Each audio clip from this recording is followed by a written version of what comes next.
राधे राधे दोस्तों, कैसे हैं आप सब। तो एक और कहानी में लेकर आई हूँ जन्माष्टमी पर श्री कृष्ण की। इस कथा को सुनने मात्र से इंसान को 84 लाख योनियों से मुक्ति मिल जाती है दोस्तों। तो ये कहानी है एक कुम्हार और श्री कृष्ण की। तो दोस्तों कहानी उस समय की है जब श्री कृष्ण ने कंस को मारने के लिए अवतार लिया था धरती पर। और जब वे छोटे थे तो बालपन में उन्होंने बहुत सी लीलाएं की। उन्हीं में से एक कथा ये भी है दोस्तों।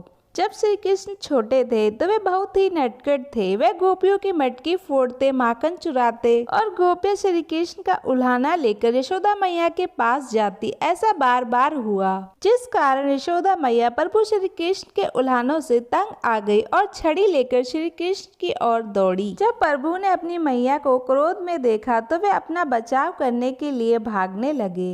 भागते भागते श्री कृष्ण एक कुम्हार के पास पहुँचे। कुम्हार तो अपने मिट्टी के घड़े बनाने में व्यस्त था, परंतु जैसे ही कुम्हार ने श्री कृष्ण को अपनी ओर आते हुए देखा तो वे बहुत प्रसन्न हुआ, क्योंकि वे जानता था श्री कृष्ण साक्षात परमेश्वर है। तब प्रभु ने कुम्हार से कहा कि कुम्हार जी, आज मेरी मैया मुझ पर बहुत क्रोधित है। मैया छड़ी लेकर मेरे पीछे आ रही है, भैया मुझे कहीं छुपा लो।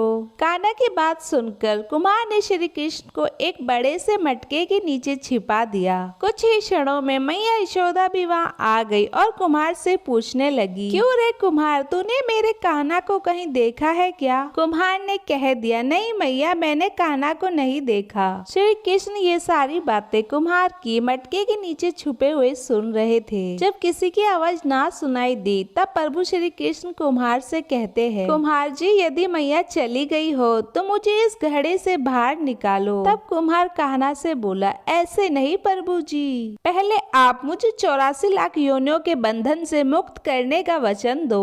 भगवान श्री कृष्ण मुस्कुराए और कहा, ठीक है, मैं तुम्हें 84 लाख योनियों से मुक्त करने का वचन देता हूँ। अब तो मुझे इस मटके से बाहर निकालो। फिर कुम्हार कहने लगा, मुझे अकेले नहीं प्रभु जी, मेरे परिवार के सभी लोगों को 84 लाख योनियों के बंधन से मुक्त करने का वचन दो, तब मैं आपको इस घड़े से बाहर निकालूं। तब श्री कृष्ण कहते हैं, चलो ठीक है, उनको भी 84 लाख योनियों के बंधन से मुक्त करने का मैं वचन देता हूँ। अब तो मुझे इस घड़े से बाहर निकाल दो। फिर कुम्हार कहता है, बस प्रभु जी, एक विनती और है, उसे भी पूरा करने का वचन दे दो तो मैं आपको इस घड़े से बाहर निकाल दूंगा। तब भगवान बोले, वो भी बता दे, क्या कहना चाहते हो? कुम्हार कहने लगा, प्रभु जी, जिस घड़े के नीचे आप छुपे हो उसकी मिट्टी मेरे बैलों के ऊपर लाद के लाई गई है। मेरे इन दोनों बैलों को भी 84 लाख योनियों के बंधन से मुक्त करने का वचन दो।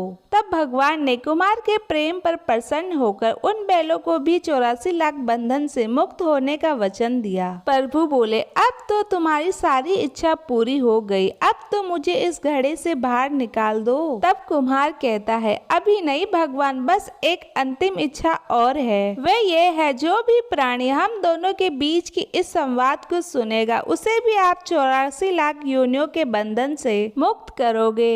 बस ये वचन दे दो तो मैं आपको इस घड़े से बाहर निकाल दूं। कुम्हार की प्रेम भरी बातों को सुनकर प्रभु श्री कृष्ण बहुत खुश हुए और कुम्हार की इस इच्छा को भी पूरी करने का वचन दिया। फिर कुम्हार ने बाल श्री कृष्ण को घड़े से बाहर निकाल दिया, उनके चरणों में प्रणाम किया और प्रभु जी के चरण धोए और चरण अमृत लिया। अपनी पूरी झोपड़ी में चरण अमृत का छिड़काव किया और प्रभु जी के गले लगकर इतना रोए कि प्रभु में ही विलीन हो गए। दोस्तों, सोचने वाली बात है, जो बाल गोपाल 7 कोस लंबे चौड़े गोवर्धन पर्वत को अपनी छोटी उंगली पर धारण कर सकते हैं, तो क्या वो एक घड़े से बाहर नहीं निकल सकते? क्या वो एक घड़ा नहीं उठा सकते? लेकिन बिना प्रेम रिझे नहीं नटवर नंद किशोर। मतलब कोई कितने भी यज्ञ कर ले, अनुष्ठान कर ले, कितना भी दान करे, चाहे कितनी भी भक्ति करे, लेकिन जब तक मन में प्राणी मात्र के लिए प्रेम नहीं होगा, प्रभु श्री कृष्ण नहीं मिल सकते। दोस्तों, भगवान तो प्रेम के भूखे होते हैं, बस मन का भाव सच्चा होना चाहिए और भगवान आपको मिल जाते हैं।